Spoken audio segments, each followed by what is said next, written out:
Hello everyone, in my today's video I will tell you how you can disable or enable the keyboard sound and vibration in your device Xcover 6 Pro.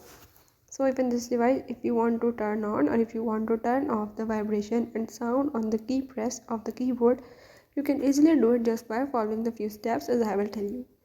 Before we start the video, if you are new to my channel, don't forget to subscribe and press the bell icon. Follow the step, watch the video till end and you will learn how you can do it. Let's watch the video.